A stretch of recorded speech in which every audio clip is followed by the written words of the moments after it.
حسین کو سمجھنے کے لیے اچھی اماں کا دودھ پینا پڑتا، اچھے باپ کا خون لے کے پیدا ہونا پڑتا۔ تو کرائے کی اماں کا دودھ پیا سو اس لیے تجھے حسین سمجھ میں نہیں آ سکتا۔ تو جو ہے اڑوس پڑوس کے ابا کا بیٹا اس لیے تجھے حسین سمجھ میں نہیں آتا ہے۔ حسین سمجھنا ہے تو ان سے پوچھ جن کی ماں بھی اصلی ہے، جن کا باپ بھی اصلی ہے۔ مسئلے کو سمجھو دوستو، تھوڑا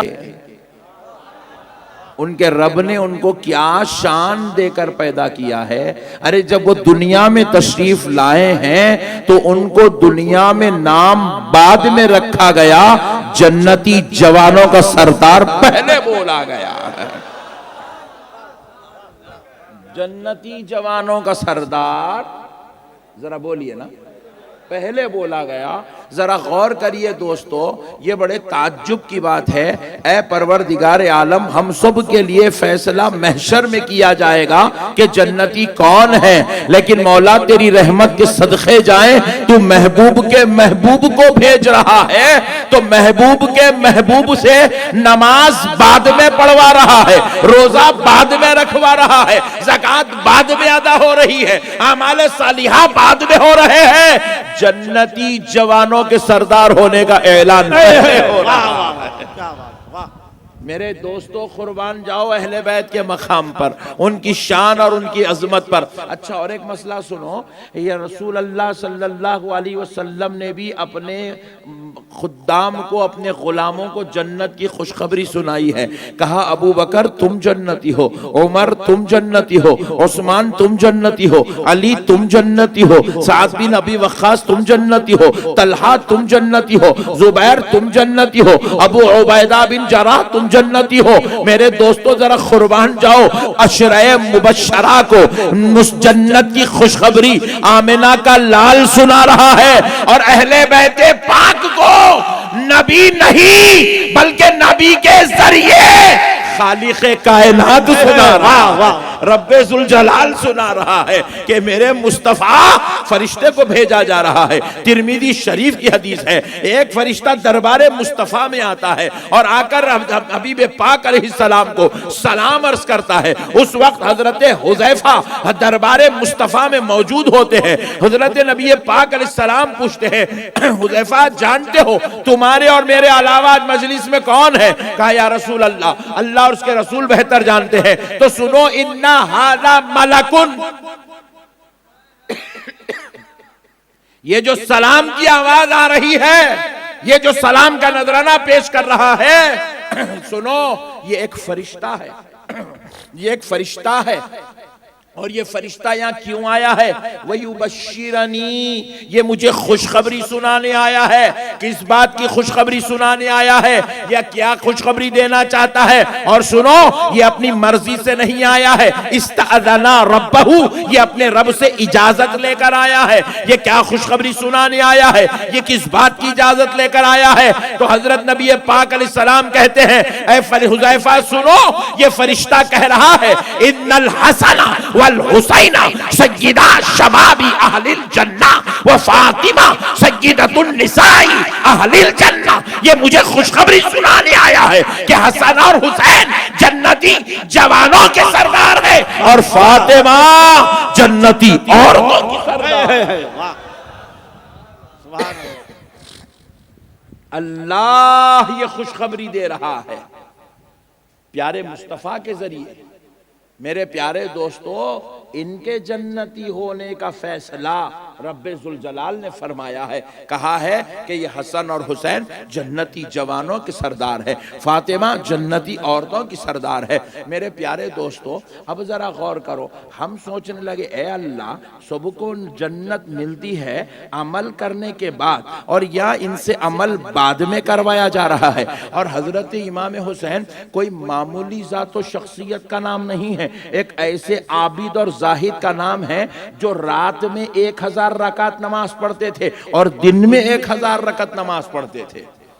ایسے عابد و زاہد کا نام امام حسین ہے، بلکہ زہد و تقوی جن کے گھر سے جنم لیتا ہے، بلکہ اعمال صالحہ جن کے گھر سے جنم لیتی ہے، اس منبع اعمال صالحہ، اس منبع زہد و تقوی کا نام امام حسین ہے۔ مگر ذرا غور کرو دوستو، ہم نے کہا اے اللہ سب کو پہلے عمل کرواتا ہے پھر بعد میں جنت دیتا ہے، مگر یہ کیا بات ہو رہی ہے؟ ان کو تو صرف جنتی نہیں کہہ رہا ہے بلکہ جنتی جوانوں کا سردار کہہ رہا ہے، اور عمل بعد میں کروا رہا ہے۔ مولا یہ بات کیا ہے؟ تو بارگاہ الہی سے جواب آیا، بندو سنو کہ جنتی وہ نہیں ہو سکتا جو غلطی پر ہوتا ہے، جنتی وہ نہیں ہو سکتا جو غلطی پر ہوتا ہے، جنتی وہ نہیں ہو سکتا جو خطا پر ہوتا ہے، جنتی وہ نہیں ہو سکتا جس سے کچھ جو ہے گناہ ہوتا ہے۔ اسی لیے میں پہلے میرے بندے محبوب کے بارے میں یہ اعلان کروا رہا ہوں کہ یہ صرف جنتی نہیں بلکہ جنتی جوانوں کا سردار ہے، تاکہ قیامت تک آنے والے یہ جان لے جب جب تم میرے حسین کے تعلق سے غلط کلام سنو گے تو سمجھ لینا غلطی پر کوئی اور ہو سکتا ہے، حسین کبھی غلطی پر نہیں ہو سکتا۔ حسین کبھی غلطی پر نہیں ہو سکتا ہے، کیونکہ حسین جنتی جوانوں کا سردار ہے۔ جب غلطی کرنے والا جنت میں نہیں جا سکتا تو جنتی جوانوں کا سردار کیسے غلطی کر سکتا ہے؟ اسی لیے پیارے دوستو، حضرت امام حسین کربلا کو گئے، اللہ کی قسم غلطی پر نہیں تھے۔ بس جاہلوں نے کہا کہ کربلا کو جانے کی کیا ضرورت تھی، نہیں جاتے تو اتنا بڑا مارے کا ہوتا نہیں تھا، اتنا ٹینشن ہوتا نہیں تھا، خاندان نبوت کے شہزادے سلامت رہتے تھے، دین چلتا تھا۔ یہ جو جاہلوں کی جو بولی ہے نا، یہ حرام کے نوالے کھانے کے بعد ایسے الفاظ باہر نکلتے۔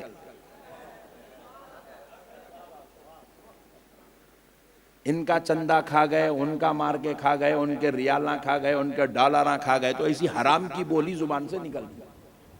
فاتحہ کا حلوہ کھائے تو ایسی بولی نہیں نکلتی۔ مسئلے کو سمجھا؟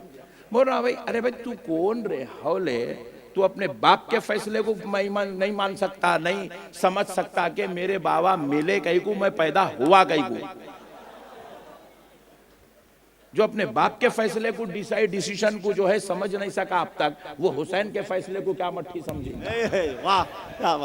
حسین کربلا گئے تھے، خدا کی قسم اس میں کروڑوں حکمتیں ہیں۔ حسین کربلا کیوں گئے؟ پہلے ایک مسئلہ یہ بھی سمجھ لیجئے۔ دیکھو میں آپ سے سوال کر رہا ہوں، آپ رہ رہے سلی گڑی میں، مثال دینے بول رہا ہوں، آپ کی ایک زمین ہے باغ ڈوگرا میں جس کی قیمت ہے 2 کروڑ روپے۔ آپ کو کل صبح فون آیا کہ وہ باغ ڈوگرا میں جو آپ کی زمین ہے اس کے اوپر 4 غنڈے بیٹھے گئے، بول رہے قبضہ۔ کیا کرتے آپ؟ سلی گڑی والے بولتے ہو جان دو بھائی، لے لیں دو، جان دو، مرے دو، نکو ہم کو جان دو، مرے تو گئی تو گئی زمین، جان دو، غنڈوں سے ہم نہیں لڑتے۔ کون بولتے ایسا؟ بولو اب آپ پورے شریف لوگ ہیں یار۔ آپ کیا کرتے؟ جیسے ہی فون آیا آپ بھی فون اٹھا کے پورے سلی گڑی کے غنڈوں کو جمع کرتے، بولتے پٹھے وہاں 4 رہ گئے، میں 16 لے کے آتا ہوں بولتے۔ بات سمجھ میں آئی نہیں آئی؟ اب آپ کیا کرتے؟ 2 فارچونر منگاتے تاکہ غنڈوں پہ اثر بھی اچھا پڑنا۔ دیکھا تو انہیں سمجھ میں آ جانا کہ شیر کو یہ سوا شیر ہے نہیں، پھر اس کے بعد آپ تگڑے غنڈوں کو پٹھوں کو پھر ساتھ میں لٹانے، انہیں لٹ لے کے آ تو آپ گن لے کے جاتے۔ بیچ میں انہیں پوچھا صاحب گن چلا دوں گا، ارے تو جو ہوتا ہون دے، میں دیکھ لوں گا، کہاں پیسے کھلانا ہے، کیسا سیٹنگ کرنا ہے وہ میں کروں گا، ممتا بینرجی تک اپنی پہنچ ہے۔ بات سمجھ میں آئی؟ تمہاری 2 کروڑ کی زمین بچانے کے لیے تم زندگیوں کو دو پہ لگانے تیار ہے، تم خون کی ہولی کھیلنے تیار ہے، تم جان لینے بھی تیار ہے، جان دینے بھی تیار ہے۔ میرا حسین وہاں اپنی زمین بچانے نہیں گیا تھا،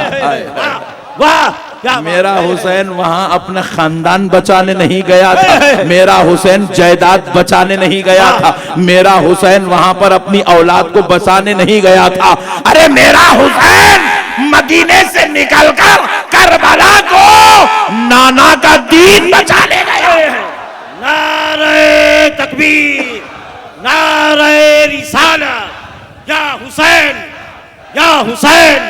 یا حسین. تمہاری 2 کروڑ کی زمین تم نہیں چھوڑ سکتے تو میرا حسین مصطفیٰ کا دین کیسے چھوڑ سکتا ہے؟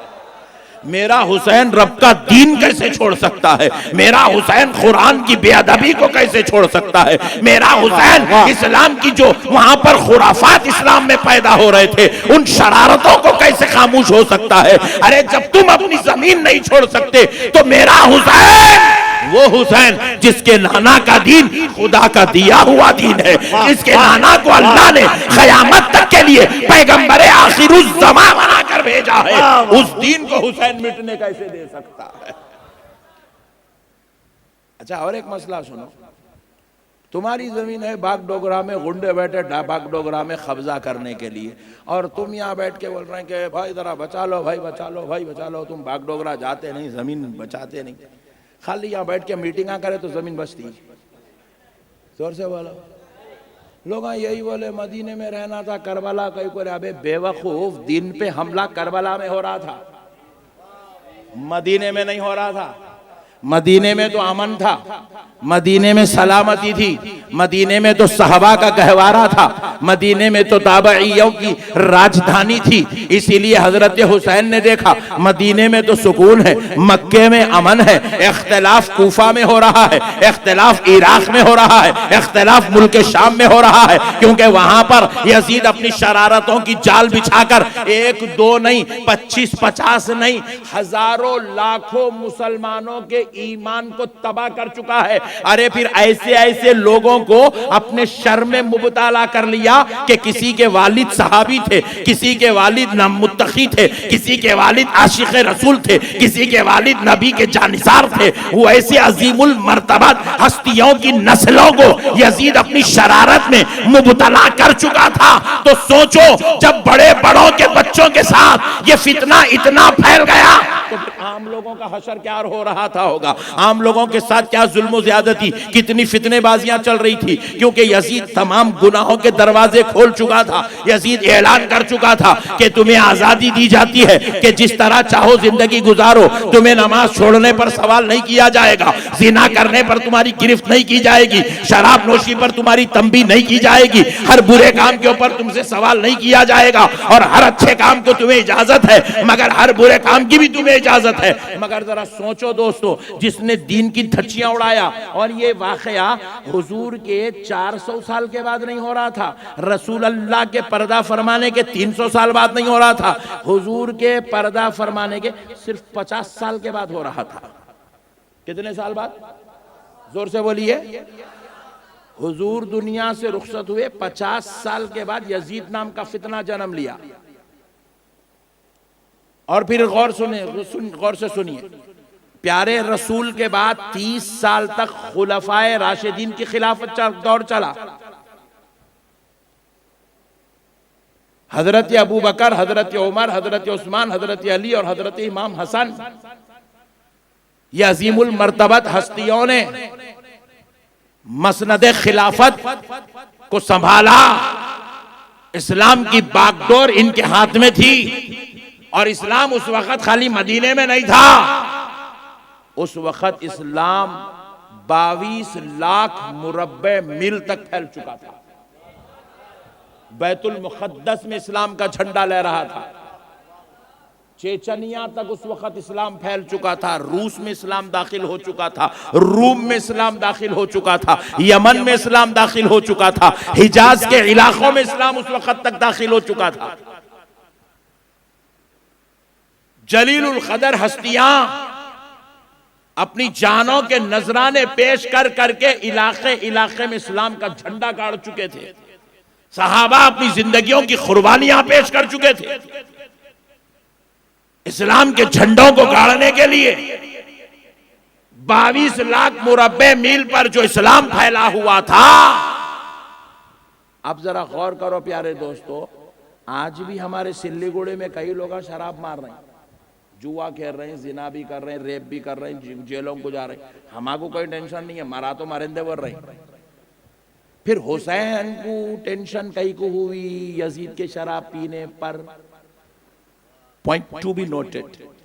معلوم نہیں ہے لوگوں کو چندی چوراں جو ہے نئے نئے باتاں مارکیٹ میں لاتے، لا کے پان ڈبے والے کو، ترکاری والے کو، آٹو والے کو، بیچارے غریب مسلمان کو بولتے، میاں بھائی کو بولتے ہی نہیں۔ بولے تو میں تیسرے حکم تک صحیح بیٹنگ کرتا ہوں نا۔ بولے میں کیا ضرورت تھی، انہیں پی رہا تھا تو پینے دینا تھا، کہیں کو جا کے اس کو روک رہے ہیں، انہیں جوا کھیلاتے۔ ابے بے وقوف، انہیں کوئی گلی والا آدمی نہیں تھا، انہیں کوئی جو ہے عام انسان نہیں تھا۔ یزید جو ہے کسی علاقے کا آدمی نہیں تھا، وہ جو 22 لاکھ مربع میل پہ جو اسلام پھیلا ہوا تھا، اس کی جو سلطنت، جو مدینہ منورہ میں اس کا جو دارالخلافہ قائم ہوا تھا، اس دارالخلافہ پر جب کبھی حضرت ابو بکر اس مسند پہ بیٹھتے تھے، حضرت عمر کبھی اس مسند ذیشان پہ بیٹھے تھے، حضرت عثمان، حضرت علی المرتضی کبھی اس مسند ذیشان کو سنبھالا کرتے تھے، مولا حسن کبھی اس مسند ذیشان پہ فائز ہوئے تھے، اور اب یزید اسی مسند پہ بیٹھ کر یہ برے کام کر رہا تھا۔ یزید کوئی عام آدمی نہیں تھا، 22 لاکھ مربع میل پر پھیلے ہوئے اسلام کی باغ ڈور پہ قابض ہو گیا تھا، اس کو چھین کر بیٹھ گیا تھا، اس مسند پہ بیٹھ گیا تھا جہاں کبھی سرکار عمر ابن خطاب بیٹھے تھے، اس مسند پہ بیٹھا ہوا تھا، جس مسند کو علی نے عزت کا تاج پہنایا تھا، اس مسند پہ بیٹھا تھا، جس مسند کو حضرت حسن نے صلح کے ذریعے عطا کر دیا تھا۔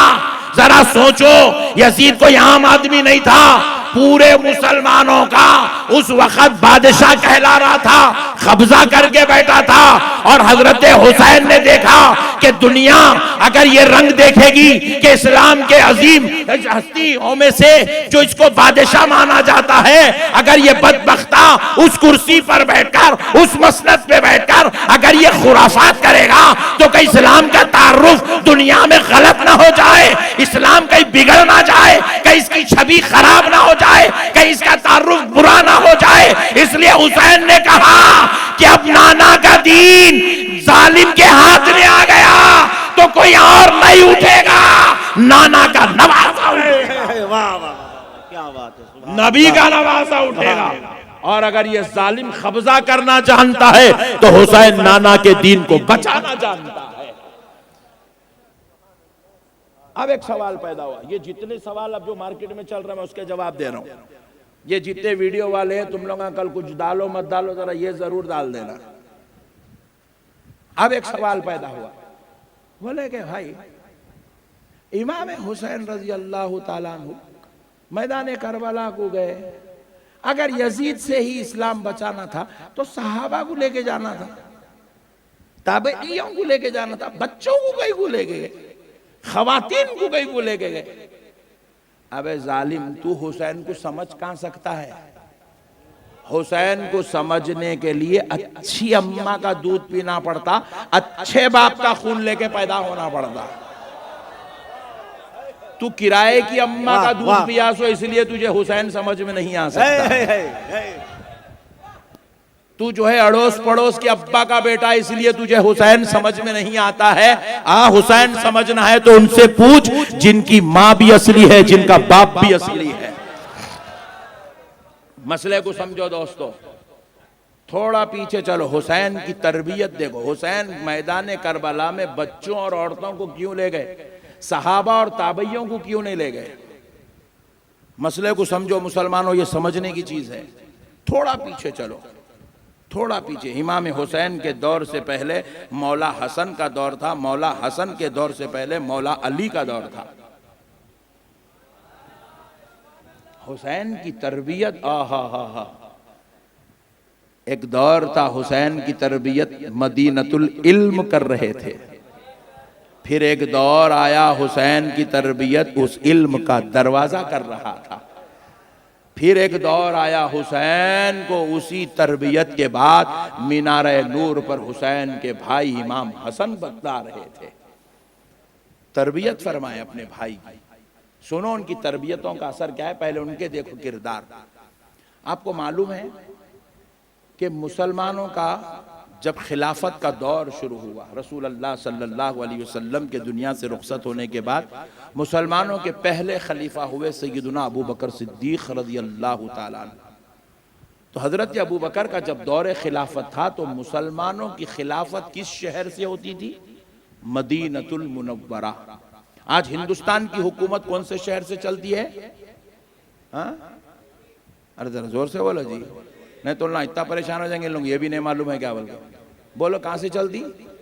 جہاں سے حکومت چلتی ہے نا اس سٹی کو کیپٹل کہتے ہیں، اس کو دارالخلافہ کہتے ہیں۔ رسول اللہ کے بعد مدینے سے سلطنت چلنے لگی اسلام کی، مدینہ مسلمانوں کا دارالخلافہ ہوا۔